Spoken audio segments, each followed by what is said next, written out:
Beyond the veil of the void, where the cold of space stretched without end, there was a world long forgotten by time.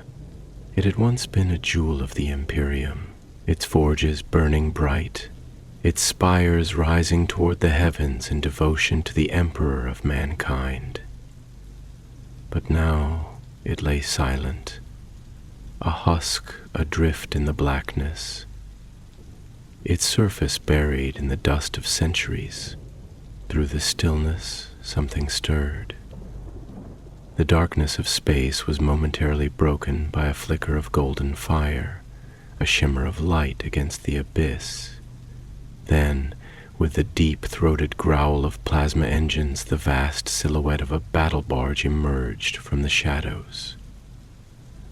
Upon its hull, embossed in sacred sigils, gleamed the insignia of the Blood Angels, the Emperor's own warriors, the angels of death, clad in the finest ceramite, their hearts burning with righteous fury. Inside the warship, Brother Captain Aurelius stood before the viewing deck, his gaze locked upon the broken world below, his armor a deep crimson like the blood of martyrs, reflected the dim light of the chamber.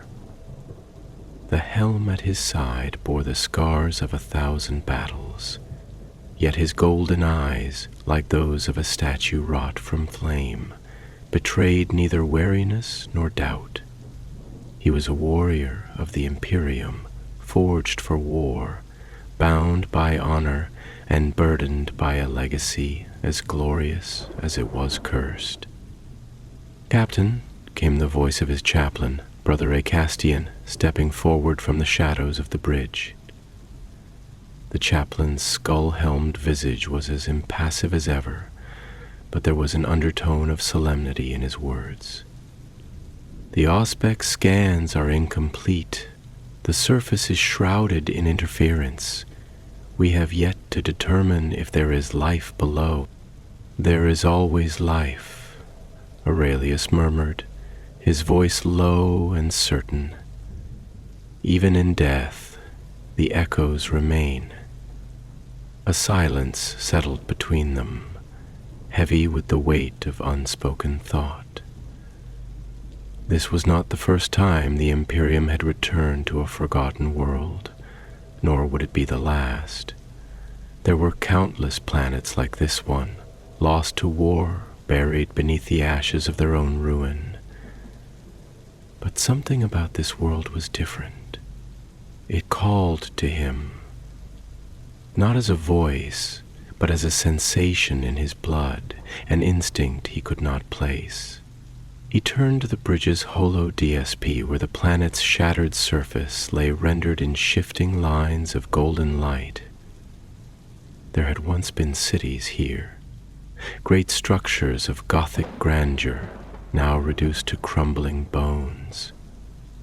And beneath the ruins, something pulsed, like the dying heartbeat of a slumbering beast.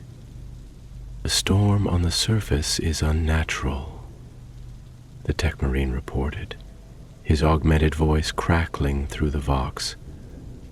"Electromagnetic distortions, warp signatures faint but present. Whatever happened to this world, it was not merely time that took it." Aurelius gave a slow nod. His gauntleted hand tightened on the hilt of his sword, a relic of his chapter, the blade humming faintly with caged energy. "We make planetfall at first light," he declared. "Prepare the strike force." Icastian stepped closer, his heavy footfalls ringing against the deck plating. "Brother, Captain, I must remind you, there has been no contact from this world in centuries. If it has fallen to the warp, if it has fallen," Aurelius interrupted, "then we shall do what must be done." Acastian inclined his head in solemn understanding. There was no need for further words. The duty of the Adeptus Astartes was absolute. If there was corruption, it would be purged. If there were survivors, they would be judged. No soul could be allowed to stray from the light of the Emperor. The blood angels moved with discipline as they readied themselves for descent. Within the armory, servitors and tech priests anointed their armor with sacred oils, whispering Binharic prayers as they tightened the adamantium seals. Heavy bolters were loaded, power swords tested, jump packs primed. The warriors spoke little as they prepared, for there was no need. Each knew the path that awaited them. Among them, a younger warrior, Brother Cassiel, adjusted the vambrace of his armor, his expression pensive beneath his helm. He had served the chapter for nearly a century, but the weight of their legacy still pressed upon him. He had seen the black rage take his brothers before. He had heard their screams as the memories of Sanguinius's final moments flooded their minds, turning them into madmen locked in a battle that had ended 10,000 years ago. As he fastened the final seal of his gauntlet, Cassiel felt a presence beside him. He turned to see Brother Barakiel, one of the squad's veterans, observing him with quiet scrutiny.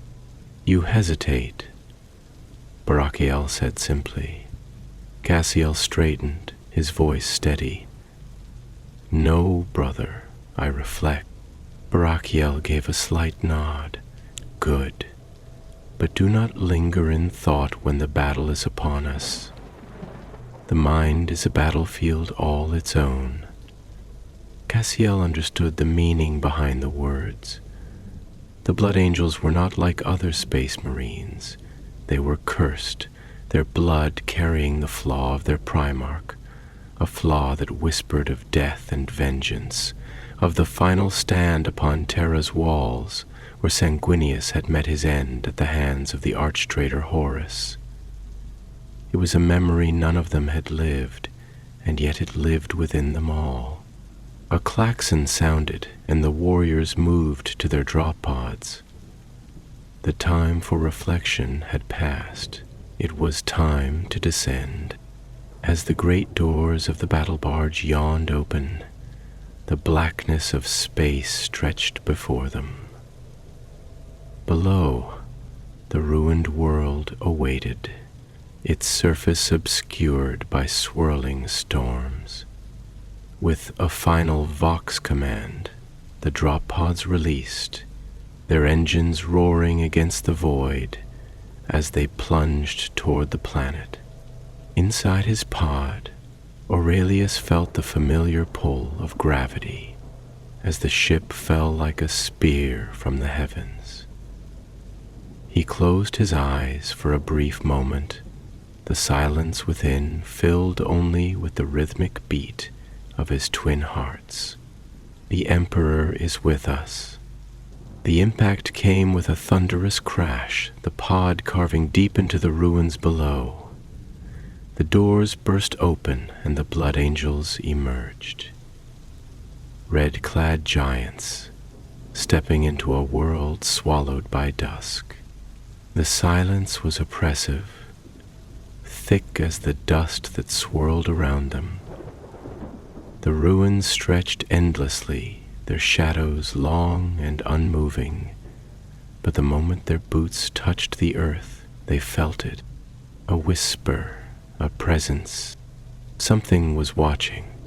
And then, from the distance, the first sound broke the stillness. A voice, frail yet insistent. "Help us." The Blood Angels turned as one, their weapons rising, their eyes scanning the dark. The whisper came again, this time closer. "Please." Aurelius exhaled slowly, his grip tightening on his sword. Whatever awaited them here, it was not dead. Yet. And neither were they. The air was thick with dust, each particle swirling in the pale twilight like the remnants of a forgotten age. suspended in the weight of centuries past. The ruins stretched in all directions, great towers that had long since crumbled into skeletal remains, their jagged edges standing defiant against the passage of time. Faded murals of saints and warriors adorn the shattered walls, their once glorious visages reduced to ghostly impressions, eyes hollow, hands reaching toward a heaven that no longer shone its light upon them. The wind moved sluggishly through the ruins, whispering through empty archways, rustling through heaps of shattered masonry, carrying with it a scent that was neither decay nor life, but something between. A stillness that had settled too deeply, as though the planet itself had resigned itself to oblivion. Brother Captain Aurelius stood amidst the desolation, his crimson armor gleaming dully in the muted light, the blood-red hue stark against the monochrome landscape. His heavy boots pressed into the cracked stone beneath him, sending small fragments skittering across the uneven ground. His hand rested on the hilt of his sword, the ancient weapon humming softly, its power field barely contained within its blessed steel. The weight of the moment pressed upon him, not merely the physical mass of his ceramite warplate, but the unspoken burden of history, of duty, of the endless war that had shaped him from the moment of his creation. The voice had come from the depths of the ruin, a sound so frail, so pitifully human, that it seemed almost an aberration in this place of silence, a whisper lost in the wind, a plea from a mouth that had long since forgotten the comfort of speech. It was not a challenge, nor a war cry, nor even the shriek of some blasphemous entity clawing its way through the veil of reality. It was a simple thing. "Help us." Aurelius turned his gaze to his brothers, their forms wreathed in the golden glow of their visor lenses, their weapons raised, their postures rigid with the tension of warriors bred for battle. Each of them had felt it. The wrongness of this place, the way it seemed to press upon them, not with malice, but with something more insidious, a hunger, a need, as though the very ground beneath their feet had been waiting for them to arrive, waiting to be seen, to be known, to be heard. Brother Cassiel took a slow step forward, his bolter held close to his chest, his movements careful but unhesitating. "There should be nothing here," he said at last, his voice steady but carrying within it a weight of uncertainty. "This world was declared lost centuries ago. There were no survivors, no life, no possibility of salvation." His words were firm, spoken as fact, yet even as they left his lips they seemed hollow, as though the very act of speaking them made them less true. Aurelius did not respond immediately. He let the silence stretch between them, let the weight of the moment settle into the marrow of his bones. Finally he spoke, his voice low, contemplative. "And yet," he murmured, his golden eyes narrowing as he gazed into the darkness beyond, "the dead do not beg." Brother Acastian stepped closer, his skull-helmed visage unreadable, but his presence heavy with thought. "There are many things that can mimic life," he intoned, his voice measured, the cadence of a priest speaking to his flock. "Things that wear the skin of the lost, things that whisper in the tongues of the damned. We have seen such horrors before, Captain. We have burned them beneath our wrath." Aurelius inclined his head slightly, acknowledging the truth in the chaplain's words. "Yes," he agreed, "we have." He let his hand tighten upon the hilt of his sword, feeling the familiar weight of it, the cold reassurance of steel forged in the fires of duty. And we shall see again. The ruins loomed before them, a labyrinth of stone and shadow, stretching deeper into the darkness. The buildings, once proud and mighty, had collapsed inward, their remnants forming uneven pathways, jagged corridors lined with broken pillars and shattered statues. The streets were littered with remnants of a world that had not yet accepted its own death, rusted banners still clinging to their poles, overturned vehicles half buried in the debris, the skeletal remains of long-forgotten souls curled in corners, as though even in their final moments they had sought solace in the embrace of the ruins. The blood angels advanced slowly, their footsteps measured, their bolters raised, their senses stretched into the void. The silence was unnatural, oppressive, the kind that made even the sound of their own breathing feel intrusive, as though the air itself resisted disturbance. They moved in tight formation, each step echoing against the hollow remnants of the city, their presence like a pulse in the dead heart of this forsaken world. Cassiel's voice broke the quiet, though it was little more than a whisper. "I do not like this place," he admitted, his fingers flexing around the grip of his weapon. "It feels wrong."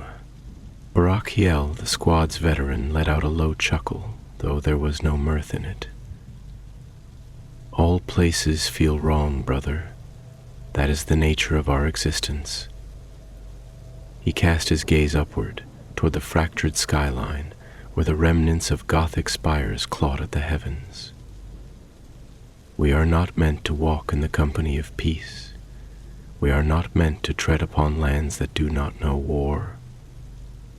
His voice softened, a rare thing for him. "Perhaps that is what unsettles you." Cassiel was silent for a moment, as though turning the words over in his mind, testing them, weighing them against the gnawing unease in his chest. "Perhaps," he conceded at last. "And yet, I cannot shake the feeling that we are being watched." Aurelius did not turn, did not pause, but he felt it too. The sensation was not unfamiliar. He had walked the battlefields of 1,000 worlds, had stood before horrors beyond mortal comprehension, had gazed into the abyss of the warp itself. But this was different. There was no malevolence in it, no seething malice or hunger.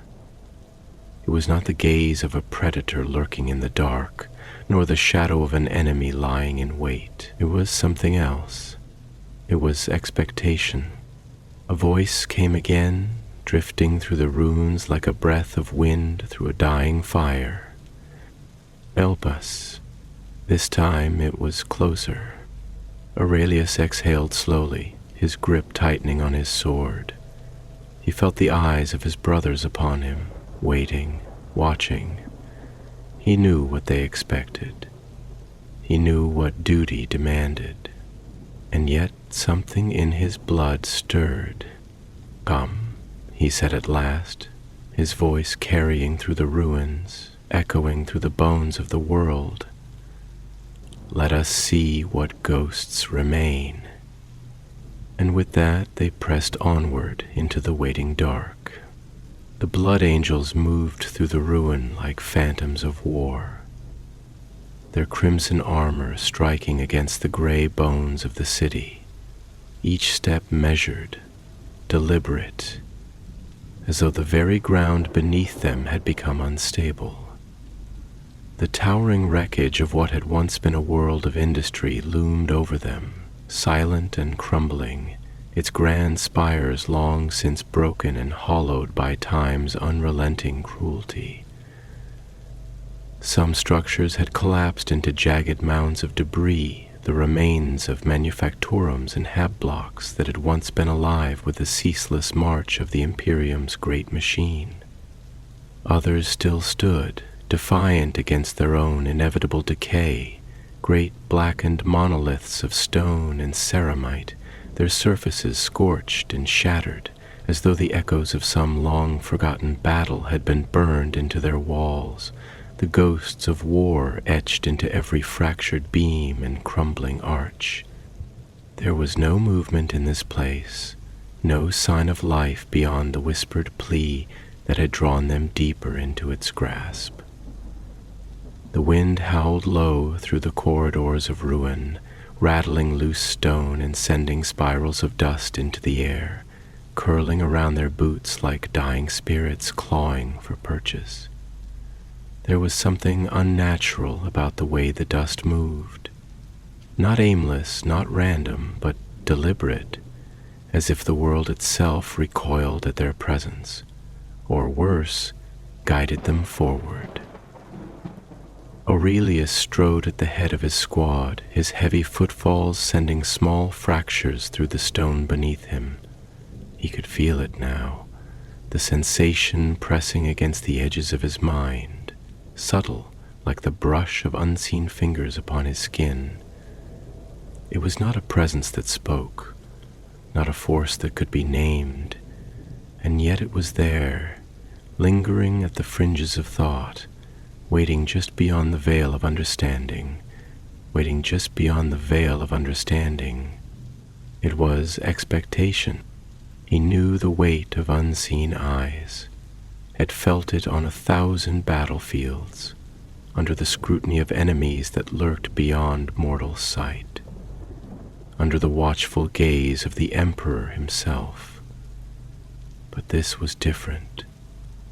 This was not the gaze of something hunting them. This was something else entirely. Beside him, Brother Cassiel's voice came low through the vox, a murmur edged with unease. "This place is not empty," he said, his fingers tightening around the grip of his bolter. "Even the dead do not leave such silence behind." He paused, as if listening, and then added, "It is listening to us." Aurelius did not turn, did not break stride. "A world does not listen," he said after a long moment, his voice calm but weighted with thought. "Not unless it remembers what it once was." The chaplain, a Castian, let out a slow exhalation, the faint rasp of his respirator breaking the quiet. "Memories are powerful things, Captain," he said, his tone more contemplative than warning. "They shape what is left behind.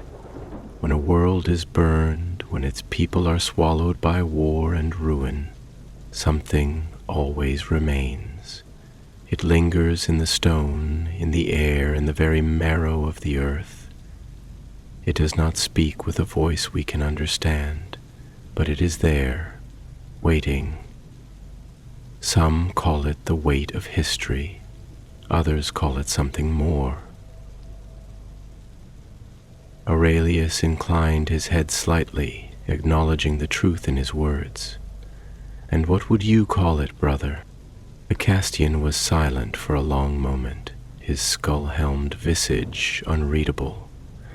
When he finally spoke, his voice was quieter than before, almost reverent.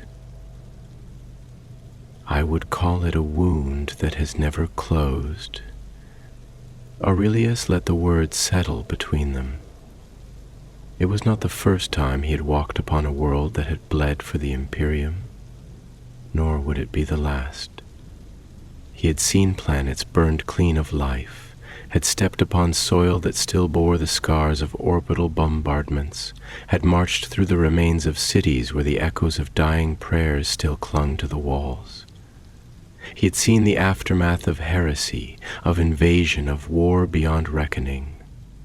And yet, there was something different about this place. The silence was not merely absence. It was something else. He turned his gaze upward toward the broken sky. The thick clouds overhead churned with a slow, lethargic motion, dull gray and heavy with the weight of stagnant air. The light that filtered through was thin and sickly, casting no true illumination, only an eternal twilight that stretched across the ruins like the dying embers of a world that refused to let go. There was no sun, no stars, no celestial body to mark the passage of time, only the void above and the ruins below, locked in a frozen moment, as if the world itself had been abandoned by time. Barakiel's voice came through the vox, his tone edged with a quiet tension. "Captain, I see movement ahead." The squad halted as one, weapons rising in smooth, synchronized efficiency. Their armor locked into position, servos humming softly as they readied for war. Aurelius shifted his stance slightly, his eyes narrowing as he scanned the ruins ahead. The movement had been brief, barely more than a flicker at the edge of perception, a shadow shifting between broken pillars, there and gone in an instant. But it had been real. Aurelius activated his vox, his voice calm. "Hold formation. Proceed with caution." They advanced slowly, their steps deliberate, boots pressing into the dust that had settled undisturbed for centuries. The passage between the ruins narrowed ahead, flanked on either side by the remains of a great colonnade, its columns fractured and leaning, their carved faces worn beyond recognition. Faint remnants of imperial iconography clung to the stone, the ghostly impression of Aquilus and saints long since weathered by time. Then the whisper came again, so close now that it sent a shiver through the air, curling between the ruined pillars like a breath drawn from the depths of something long forgotten. "Help us." Cassiel's fingers twitched on the trigger of his bolter. His voice was barely more than a murmur. "It is not just a voice. It is something else. Something deeper." Aurelius did not look at him, but he could hear the tension in his words, the way they wavered at the edges, as if even speaking them aloud gave them more weight than they should have carried. Barachiel stepped closer, his tone sharp but not unkind.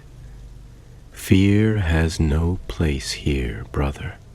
Cassiel turned his head slightly, his visor catching the pale light as he met Barachiel's gaze. "It is not fear," he said, his voice steady now. "It is recognition."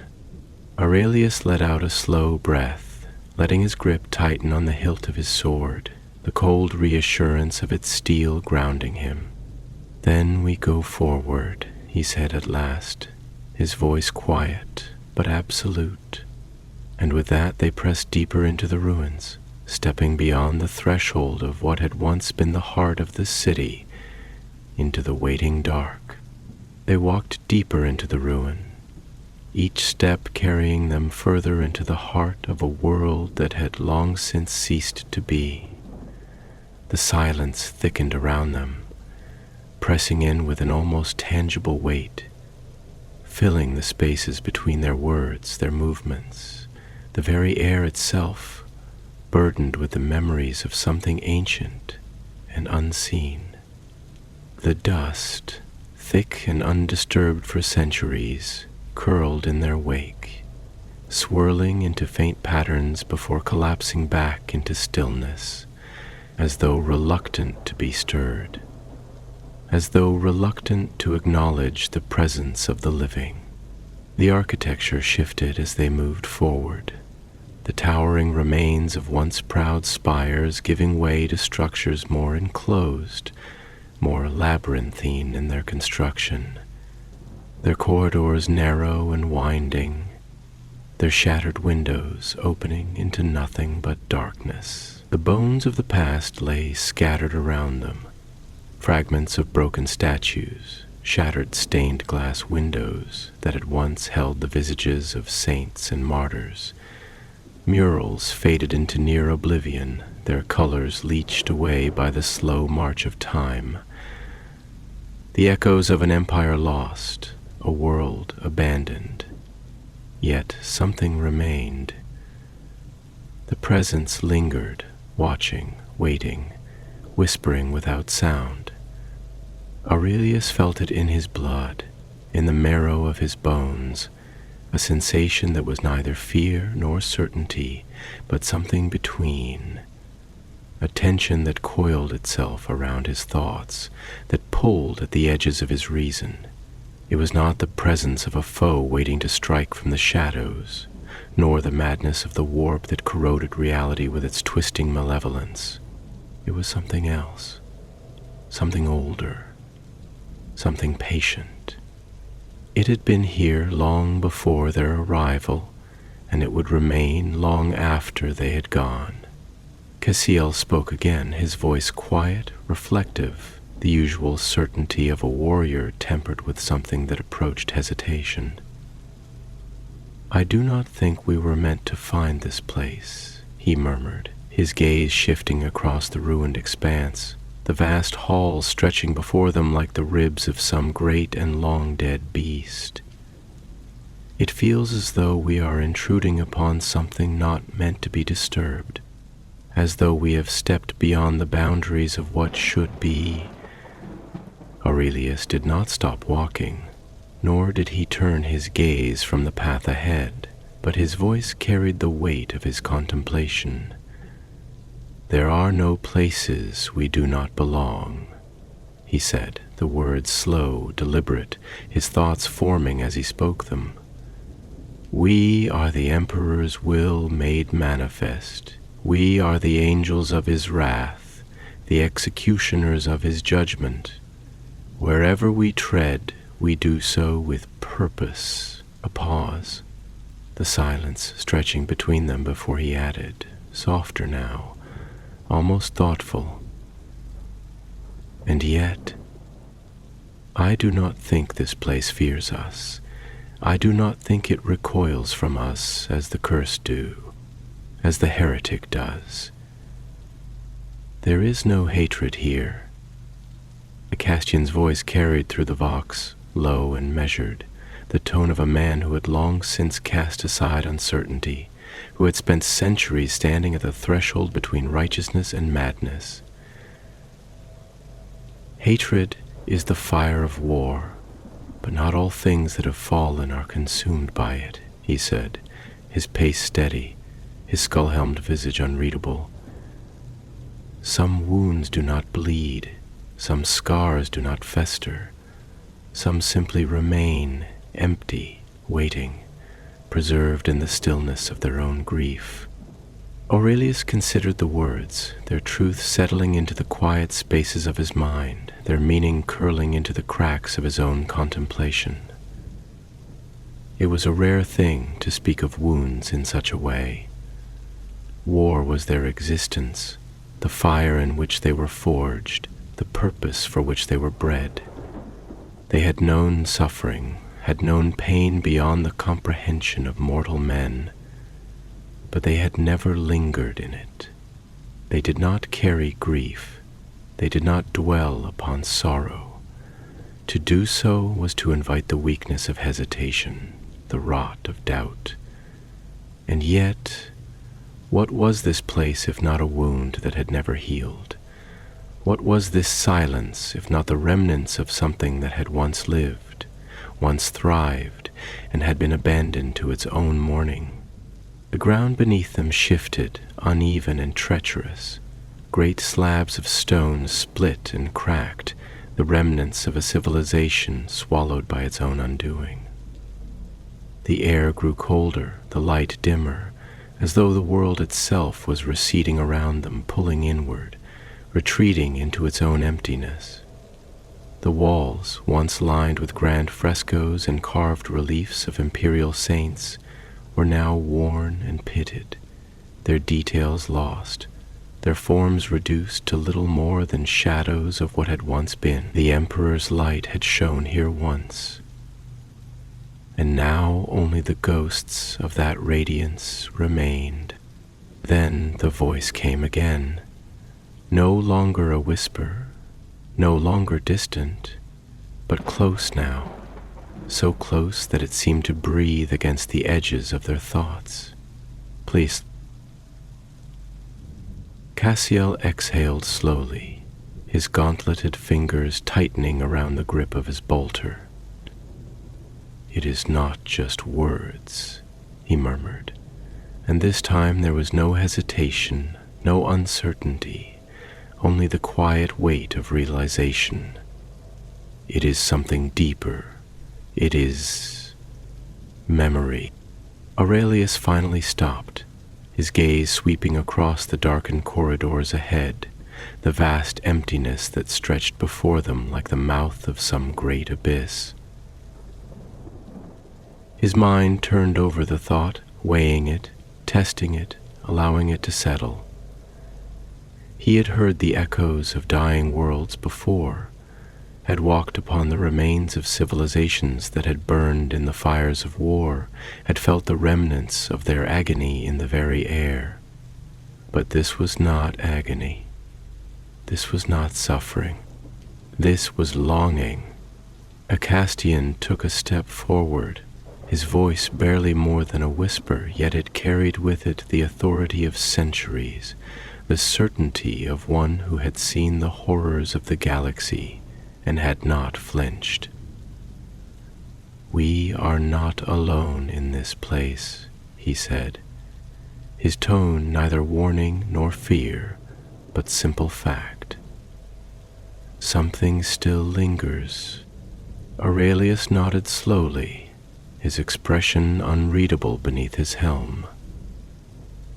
"Then let us meet it," he said at last, his voice steady, unwavering. "Let us see what remains."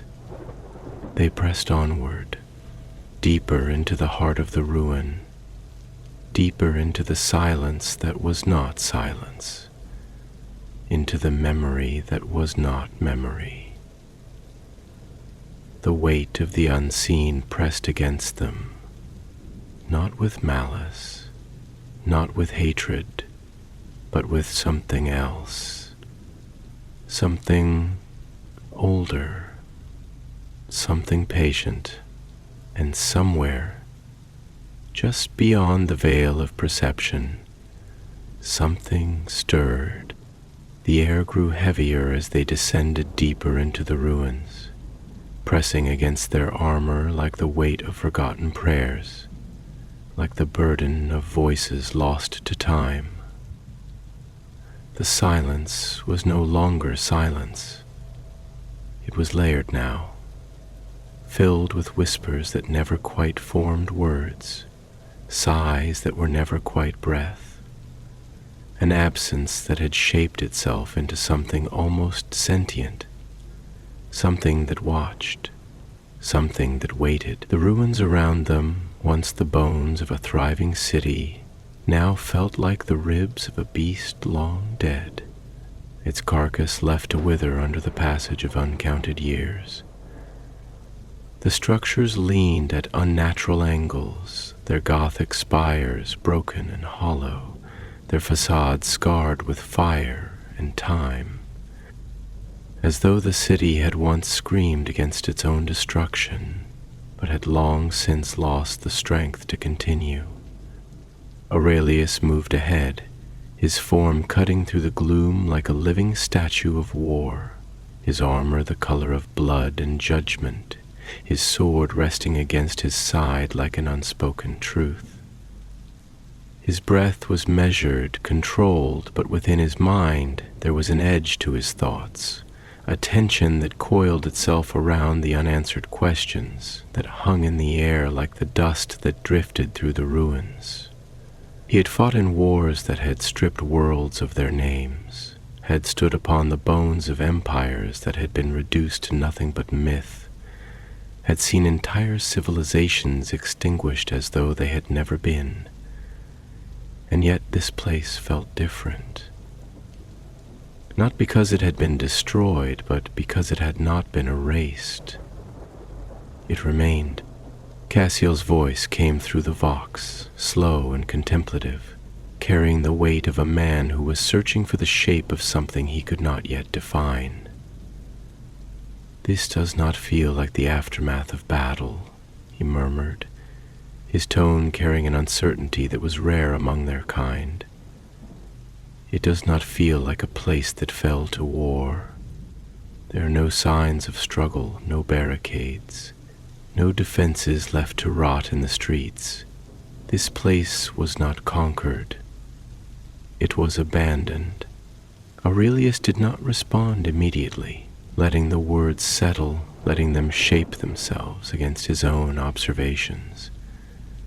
He had sensed the same thing, the absence of war, the absence of the violence that so often defined the ruins of the Imperium's lost worlds.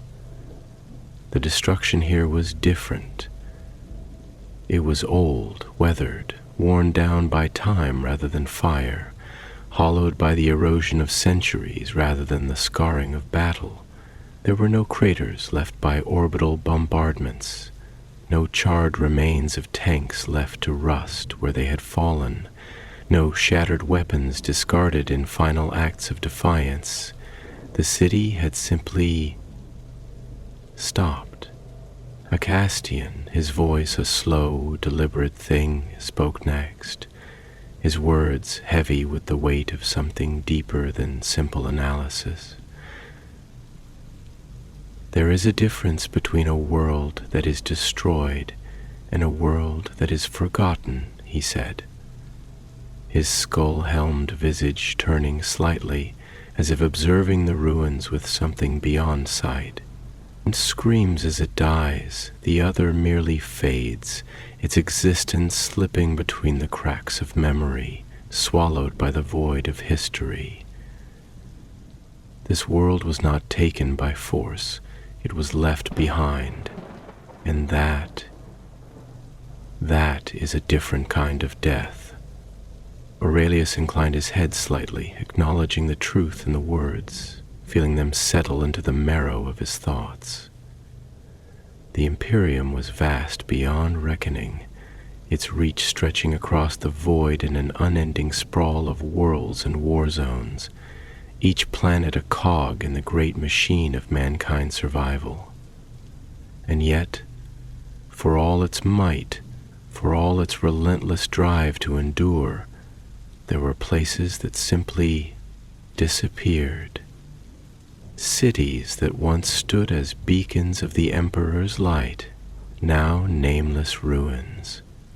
Colonies that had once thrived under the banners of the Imperium, now little more than whispers in forgotten archives. A war-torn world was a tragedy. A forgotten world was something else entirely. They pressed forward, their forms moving like silent sentinels through the remnants of a city that had once reached toward the heavens, now bowed under the weight of its own lost history.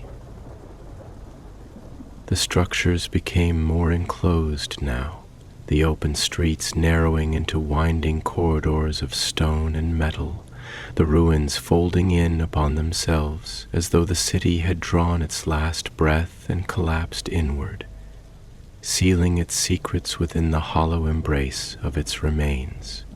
Their footsteps echoed through the stillness, the sound of ceramite against broken stone carrying further than it should have, as if the silence itself had been waiting for something to break it.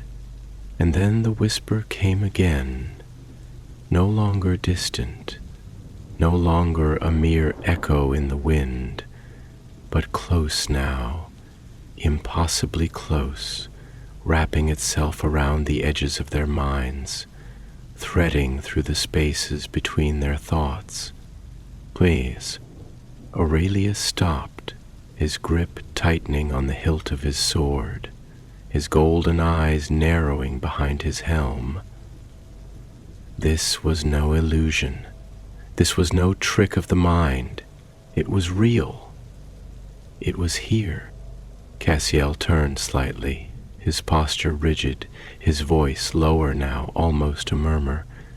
"That was not the wind," he said, and there was something in his tone, something that edged on the border of uncertainty and realization. "I was a voice, a real voice." A Castian stepped forward, his presence heavy, his movements deliberate, his skull helm tilted slightly as though listening to something just beyond the veil of hearing. "It is more than that," he said, his voice carrying an almost reverent weight. "It is not merely sound, it is intention, it is yearning." Aurelius exhaled slowly, his thoughts turning over themselves, searching for the shape of something that had not yet fully revealed itself. He had heard voices before, had faced enemies that whispered with the tongues of the damned, had walked the corridors of ships where the warp had bled through the steel, where the echoes of the dead had clung to the air like mist. But this was different. It did not feel like corruption. It did not feel like madness. It felt like memory. He spoke then, his voice steady, carrying the weight of command, but softer now, more measured. "Then we do not turn away," he said, letting his hand rest upon the pommel of his sword, letting his gaze settle into the darkness ahead. "We press forward. We see what remains." And so they did. The path narrowed further, the ruins folding around them, the stone and metal growing darker, heavier, as though they were moving not just deeper into the city, but deeper into something else, something beneath the surface of what could be seen. The air itself thickened, no longer the dry, stagnant weight of forgotten time, but something heavier, something that carried the faintest trace of breath, of warmth, of presence. The ruins no longer felt empty.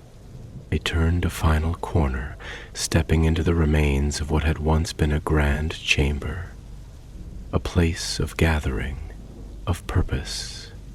The walls, though broken, still bore the faded remnants of grand murals, depictions of saints and warriors, of devotion and duty, now worn down to little more than ghosts of their former glory.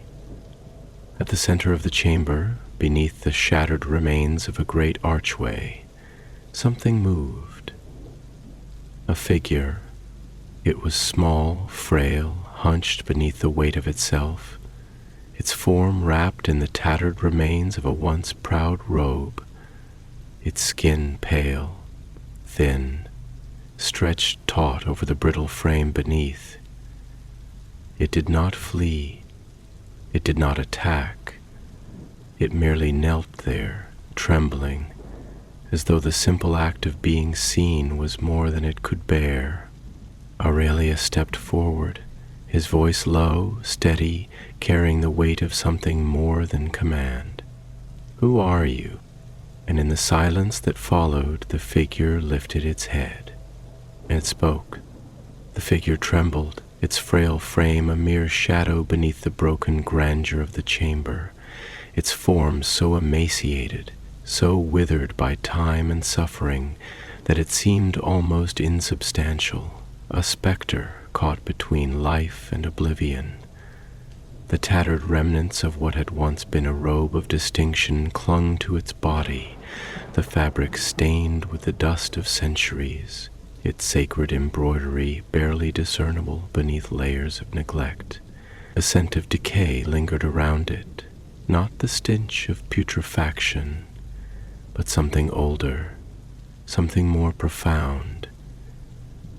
the scent of a life stretched beyond its natural limits, a flesh that had endured far longer than it was meant to, of a body that had learned to persist even when all else had been stripped away. The chamber itself was vast, its domed ceiling partially collapsed, allowing slivers of dim, dying light to filter through the gaping wounds in the structure, casting long, wavering shadows that danced along the cracked marble floor. The remnants of grand statues lay in ruin around them, their once proud visages shattered, their once mighty forms reduced to fragments scattered across the chamber like the bones of forgotten saints. The walls bore the faded remnants of murals that had once depicted the triumphs of the Imperium, the glories of its past, but now their colors had long since faded, their subjects lost to the slow erosion of time. The place was not just broken, it was hollow, emptied of all meaning, all purpose, left to wither in its own loneliness. Aurelius took a slow step forward, the weight of his ceramide-catted form pressing against the stone beneath him, his presence like a monument of war standing in the midst of the ruin. His golden eyes, burning with the inherited fire of Sanguinius, locked upon the figure, studying it, weighing it, searching for the truth hidden beneath the frailty. This was not a corpse. This was not a trick of the light, not some illusion conjured by the restless echoes of this place. This was something real, something living. The figure lifted its head, and for the first time in what may have been centuries, it looked upon another soul. Its eyes, sunken, hollow, yet filled with something deeper than mere life, met Aurelius's gaze, and in them there was no fear, no hostility, no malice, only a deep, unrelenting sorrow, a sorrow so profound that it seemed to weigh upon the air itself, pressing against the silence, making the very stones of the chamber feel heavier beneath it. A voice rasped from the depths of the figure's throat, weak and brittle, like the last breath of a dying fire. "You have come," it whispered, the words barely more than air, yet carrying with them the weight of something ancient, something that had been waiting for far too long. Aurelius did not move, nor did he look away. His voice, when it came, was steady, unwavering, yet touched with the faintest trace of something unspoken, something not quite pity, not quite reverence. "Who are you?" he asked, his tone neither demanding nor dismissive, but measured, as though he understood that to ask too much too soon would be to break something that had already been shattered too many times before. The figure closed its eyes for a moment, as though the question itself was a burden too great to bear. Its breath came slow, uneven, as if it had forgotten the rhythm of life, as if even the act of speaking required effort beyond its means. I was the keeper," it said at last, the words trembling upon its lips, as though even its own name had been stolen by the long, merciless passage of time. "I was the watcher, the last voice in the dark." The Cassian stepped forward now, his skull-helmed visage unreadable, his presence that of a priest standing before a relic of lost faith. "The last voice?" he echoed, his tone heavy with contemplation, with the slow, deliberate unraveling of something forgotten. "The last voice of what?" The figure's head tilted slightly, as if considering the question, as if searching for the fragments of an answer buried deep within the wreckage of its own memory. "Of the faithful, it murmured, its voice tinged with something that might have once been pride, but had long since withered into something else, of those who remained when all others had gone, when the banners fell, when the light of the Emperor's grace was taken from this place, when the world was left to drift in the void, untethered, unseen. I remained.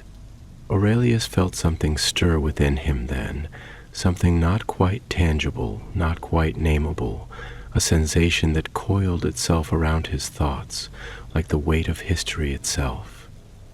There was something here, something far more than what the eye could see, something that went beyond mere survival. This was not just a remnant. This was not just some lone survivor clinging to the edges of existence. This was something more. He took another step forward, his movements slow, deliberate, as though approaching something sacred, something fragile. "And why?" he asked, the question carrying more weight than it should have, pressing into the silence like the touch of a blade against an old wound. "Why did you remain when all others had gone?" The figure looked up at him then, truly looked at him, and for a moment there was something in its gaze that was almost unbearable, something raw, something endless, something that had seen too much and yet had never been able to look away. "Because someone had to remember," it said. And in those words there was a depth of pain that no battlefield could ever match. Because the Emperor does not forget his own, because even in the dark, even in the silence, even when all hope is taken, there must be one who remains, one who holds the name of what was, one who keeps the light, even if only as an ember.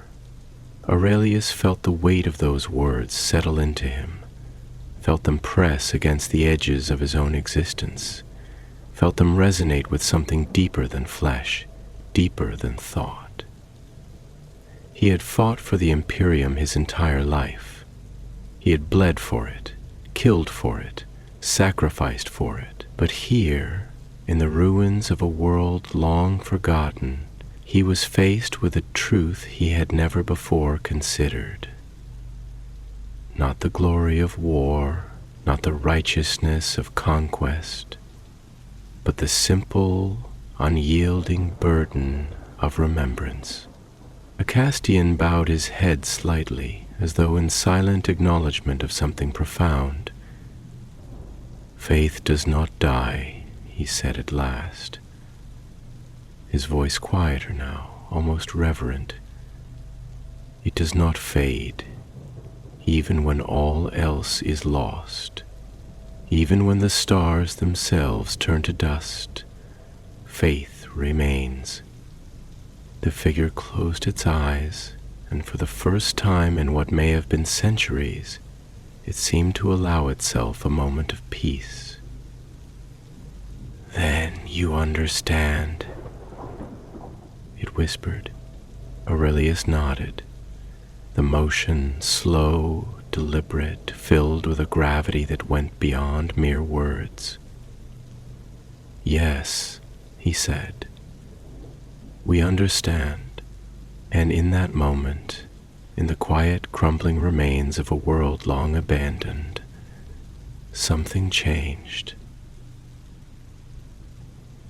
The weight of the silence pressed upon them, not the silence of mere emptiness, but something deeper, something that had settled into the very marrow of this place, like the lingering echo of a long-dead prayer whispered into the void. The chamber stretched out before them, vast and broken, its shattered grandeur lying in heaps of crumbling stone and fractured marble. The remnants of what had once been a place of devotion, now reduced to ruin, its purpose long since eroded into obscurity, The shattered remains of statues, their features worn down by the merciless passage of time, gazed sightlessly from the rubble, their once glorious visages now nothing more than ghosts of what had been. The columns that lined the chamber, once proud and defiant, had cracked and splintered, their intricate carvings reduced to barely recognizable impressions of a past that had been forsaken by the living, but not yet released by the dead. The dim light that filtered through the broken ceiling was weak, pallid, an imitation of true illumination, casting long, skeletal shadows that flickered across the walls like the restless spirits of those who had once walked this place. The air was heavy with the scent of dust and time, the weight of centuries thick upon the breath, carrying with it the ghostly remnants of incense that had long since burned to ash. It was as if the world itself had held its breath, as if it had waited for this moment, for this meeting, for the presence of those who might bear witness to its sorrow, who might hear the story that had been locked away beneath the weight of its own forgetting. Aurelius stood unmoving, his towering form framed by the dim light that trickled through the shattered dome above, his crimson armor casting a stark contrast against the pale desolation of the chamber. The sigils of the emperor adorned his pauldrons, the weight of duty carved into every inch of his warplate, the relic blade at his side humming faintly with caged power. His gaze, golden and unyielding, did not waver as he regarded the figure before him, this lone, trembling remnant of a world that had been abandoned by time itself. And yet, beneath the weight of his unwavering presence, there was something else, something quieter, something deeper. A recognition. The figure knelt upon the fractured stone, its frail body barely more than a whisper of what it had once been, the tattered robes clinging to it like a shroud of memory, a testament to an existence stretched beyond the natural order of things. The words it had spoken still lingered in the air, as fragile as they were profound, their weight settling into the spaces between thought and understanding, because someone had to remember. Aurelius inhaled slowly, letting the gravity of those words coil around his thoughts, letting them settle into the deep places of his mind where the echoes of past battles and lost brothers resided. He had fought for the Imperium across 1,000 battlefields, had carved his way through the ranks of the heretic, the Xenos, the damned. The Xenoses, the damned. He had stood upon the ruins of worlds that had been reduced to cinders, had watched cities crumble beneath the righteous fury of the Emperor's wrath, had felt the weight of history pressing against his soul with every war fought in the name of a future that would never know his name. And yet, here, in this place of shadows and whispers, he found himself confronted with a truth he had never before considered, that there was something beyond war, beyond victory and defeat, beyond the endless cycle of destruction and renewal. There was memory. Acastian stepped forward now, his movements slow, deliberate, his skull-helmed visage tilting slightly as he regarded the kneeling figure before them. His voice, when it came, was softer than before, though no less commanding, carrying within it the cadence of one who had spent centuries standing at the precipice of faith and duty, who had seen the line between righteousness and ruin blurred too many times to count. "Helmi Keeper," he said, the title spoken with a reverence that had not been there before.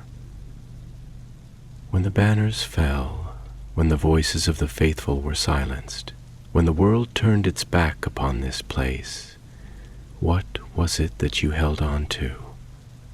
What was it that gave you the strength to remain, to endure, to persist when all else was lost? The figure closed its eyes for a long moment, its frail frame trembling as though the weight of memory itself threatened to break it. When it spoke, its voice was thin, worn, but steady, each word carrying with it the echoes of centuries spent in solitude. It was never strength, it whispered, the words barely more than breath. Not in the way you understand it. It was not defiance, nor pride, nor the will to fight against the inevitable. It was something, a pause, a breath drawn with great effort, as though the act of remembering was itself a struggle. It was the sound of a prayer spoken in the dark, even when there was no one left to listen. It was the weight of a name carved into stone, long after the hand that carved it had turned to dust. It was the flicker of a candle in an empty hall, not to banish the darkness, but simply to bear witness to it. Cassiel exhaled slowly, his fingers tightening around the grip of his bolter, his mind turning over the words, letting them settle, letting them take root in the depths of his own understanding. He had always believed in war, in duty, in the righteous fury that drove them forward, that burned within them, that made them more than mortal men. But this was something else. This was endurance beyond battle, beyond bloodshed. This was the quiet defiance of simply existing, of refusing to be forgotten, even when the universe had already moved on. Aurelius's voice, when it came, was quieter now, carrying with it something that might have been reverence, or understanding, or something nameless that had no place upon the battlefield. You carried the memory of this world, he said, the words slow, deliberate. Even when there was no one left to remember it, even when all else had faded, the keeper lifted its head, and in its hollow eyes there was something vast, something immeasurable, something that had existed long before they had set foot upon this forsaken world. I was never meant to, it whispered, and in those words there was sorrow deeper than the void itself. But someone had to. Aurelius did not answer, not immediately, not as the weight of those words settled upon him, not as the silence stretched once more between them, heavy with something that was not quite grief, not quite understanding, but something else, something older, something that had no name. And in that silence, in the vast, empty ruins of a world that had refused to be forgotten, something stirred. A whisper, not of a single voice, but of many. Not a plea, but an acknowledgement. A memory that had waited too long to be seen. The silence that followed was not the absence of sound, but the presence of something deeper. Something that stretched through the bones of this forgotten world, weaving itself into the air, into the dust, into the very foundation upon which they stood. It was a silence that spoke not in words, but in the weight of history, in the echoes of lives that had passed beyond memory, in the quiet persistence of a world that had refused to vanish even when all else had been taken from it. The chamber felt larger now, the vastness of it no longer constrained by the fractured walls and the broken archways, but stretching beyond into something unseen, into the remnants of what had once been. The light that filtered through the shattered dome above seemed weaker than before, diluted by the weight of time, casting long, fragile beams across the ruined marble floor, illuminating the faded remnants of murals that had once depicted the glory of the Imperium, the triumph of faith, the unyielding strength of humanity. Now they were barely more than shadows, their colors leached away, their figures blurred by the slow erosion of centuries. And yet, despite the ruin, despite the decay, there was something here that remained unbroken. The Keeper knelt before them, the weight of its own existence pressing into the fragile frame of its body, its form barely more than a whisper of flesh, wrapped in the tattered remnants of a once proud robe. The hollow sockets of its eyes, where light had long since faded, were fixed upon Aurelius with something that was not quite recognition, not quite expectation, but something else, something older, something that had been waiting for far too long. Aurelius did not move, did not speak immediately, letting the gravity of the moment settle upon him, letting it press into his mind like the weight of a world that had not yet been laid to rest.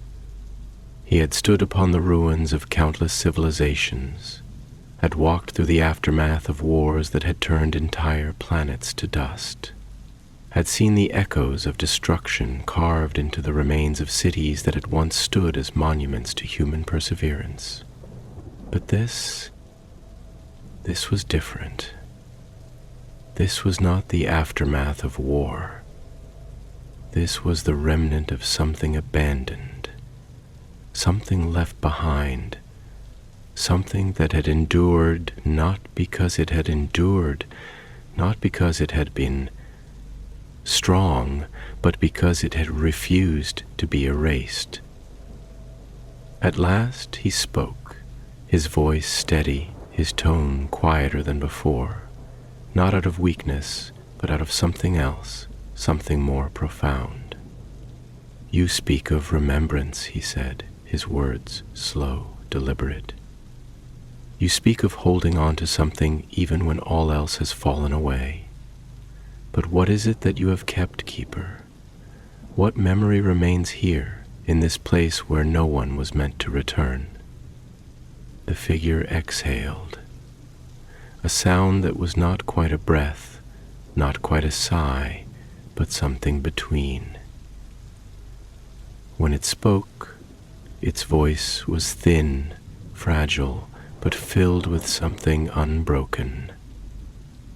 "It is not a single thing," it murmured, the words trembling upon the air. "It is not a name, nor a moment, nor a relic of what was. It is everything.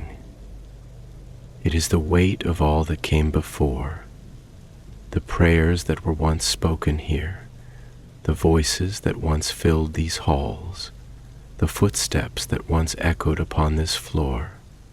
It is the hands that built these walls, the eyes that looked upon them, the faith that lived within them." Cassiel shifted slightly, his fingers tightening around the grip of his bolter, his voice low, contemplative. "Faith is not held in stone," he said, his words careful, measured, as though testing their weight before offering them. "Faith is not preserved in ruin. It is carried by those who believe, by those who live. But there is no one left here. There has been no one left here for centuries. How can faith survive when there is no one left to bear it?" The Keeper lifted its head slightly, and in the hollowness of its gaze there was something vast, something deeper than words, something that had endured beyond the reach of time. "Because faith is not merely belief," it said, its voice trembling but unbroken. "It is not merely devotion, nor duty, nor the whispered prayers of those who hope to be heard. Faith is the act of remembrance itself. It is the refusal to forget, even when all else has faded. It is the choice to hold on to what was, even when there is no one left to witness it.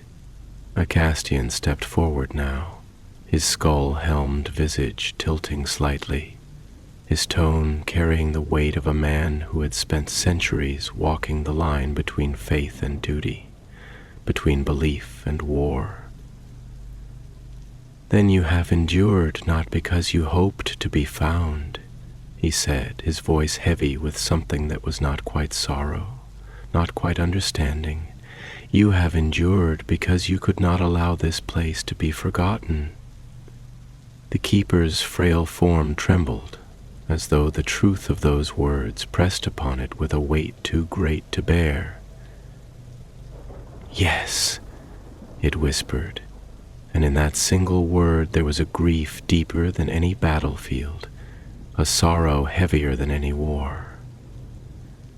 "Because if I did not remember, then it would have been as if it never was, and if it never was, then what was all of it for?"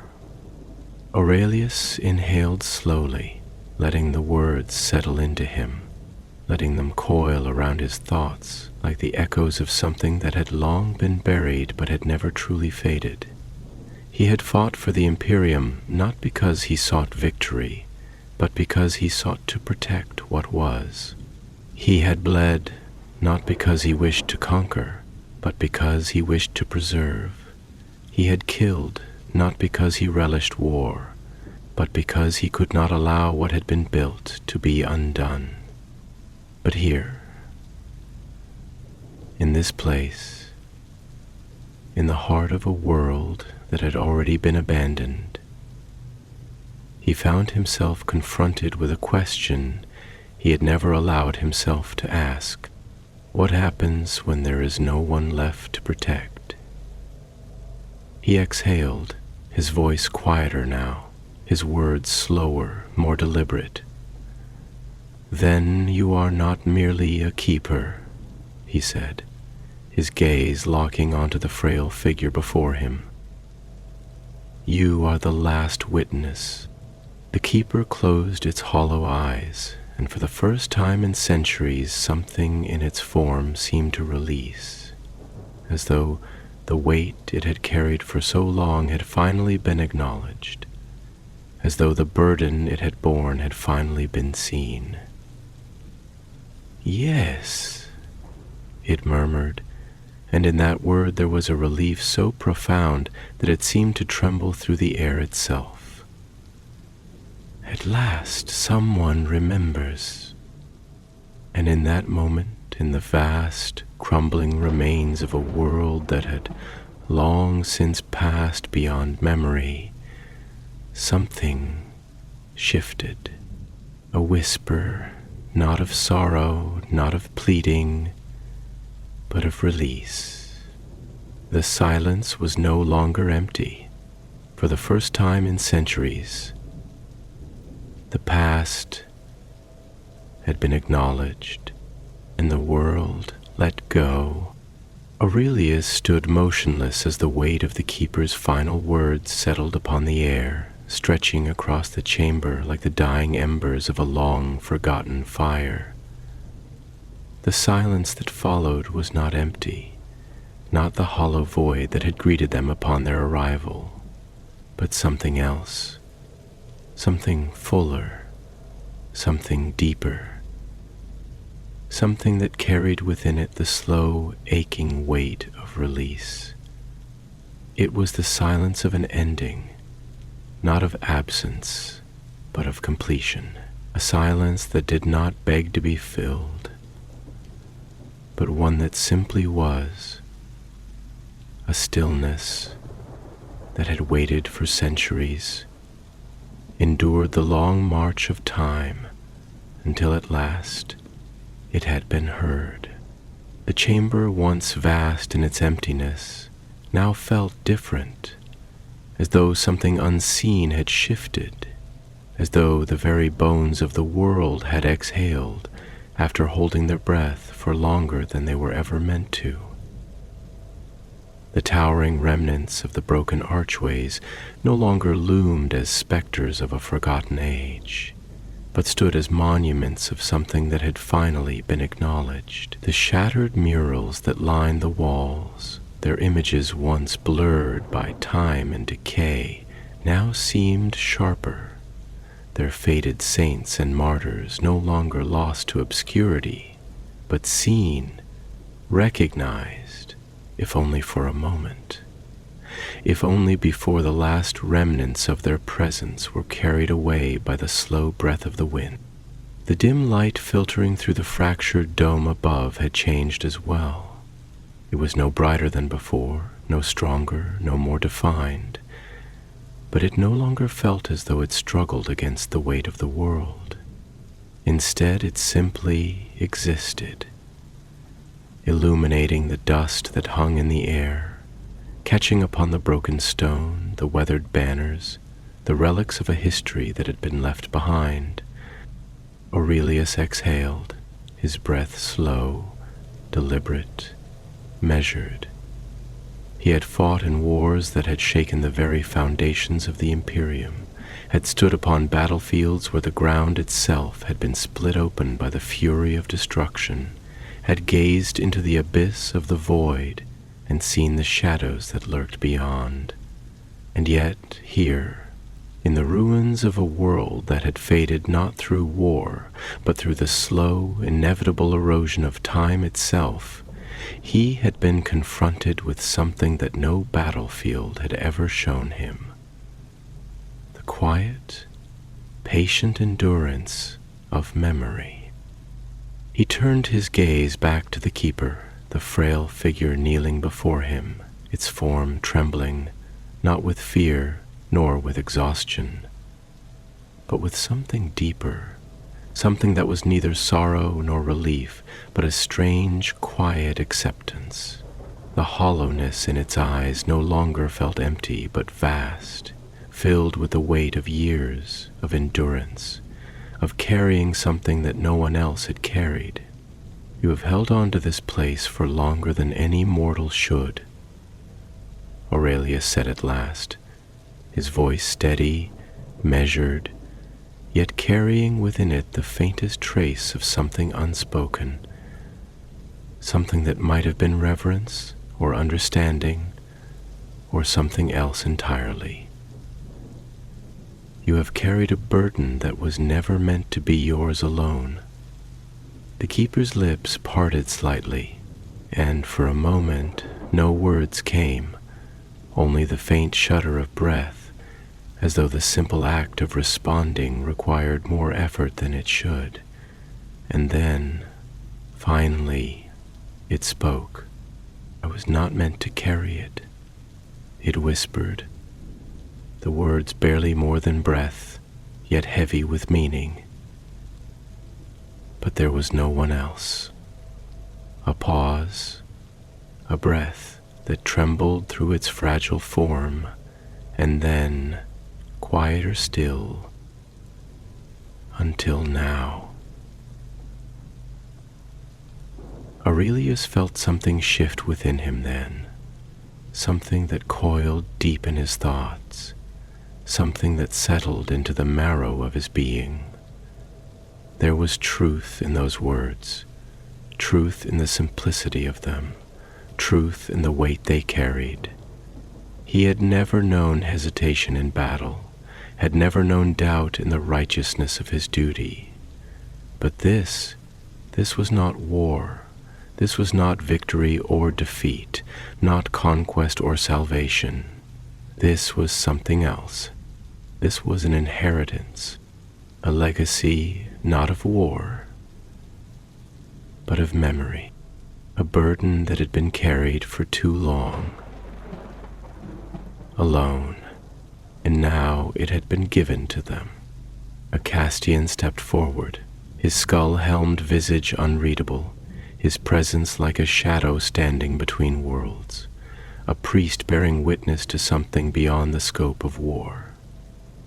His voice, when it came, was softer than before, the cadence of a man speaking not to a soldier, not to a warrior, but to something older.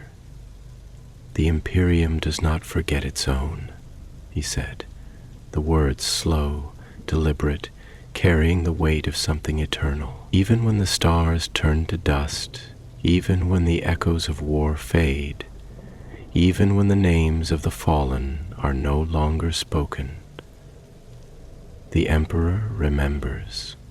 The Keeper's hollow gaze flickered, and in that moment, something in its form seemed to relax, as though the weight it had carried for so long had finally, at last, begun to lift. "Then it is enough," it whispered. "At last, it is enough." And as the words left its lips, the figure trembled, its frail form shuddering against the weight of its own existence. The air around it grew lighter, as though the very gravity of the world had begun to release its hold. Its robes, tattered and worn, fluttered as though caught in a breeze that did not exist. Its form, once bound so tightly to this place, this duty, this memory, began to fade.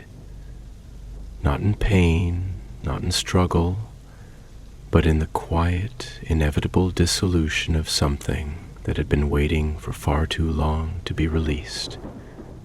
Aurelius did not move. He did not speak. He simply watched, bearing witness as the last remnant of this forgotten world, this keeper of memories, this final voice in the dark, faded into nothingness. And then, for the first time since they had set foot upon this forsaken world, the silence was truly silent. No more whispers, no more lingering presence, no more weight pressing upon the air. Only the ruins remained, unchanged, but no longer burdened. Cassiel exhaled slowly, his grip loosening upon his bolter, his voice a murmur barely above the breath of the wind. "It is done." Aurelius turned his gaze upward, toward the broken sky, toward the endless stretch of void beyond. The mission had never been to save anyone. The mission had never been to reclaim this world. It had been lost to the Imperium long ago, abandoned, left to fade into obscurity.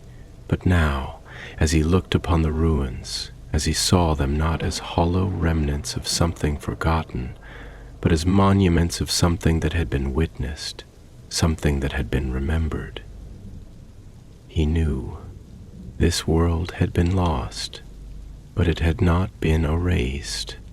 He activated his vox, his voice steady, commanding, yet touched with something deeper, something more profound. We returned to the ship. A pause, a breath, then, quietly, "This world will not be forgotten." And as the blood angels turned, as they left the ruins behind, as they stepped once more into the endless, unrelenting dark of the void, something remained. Not a voice, not a presence, but the memory of a world that had waited to be remembered. And at last it had been.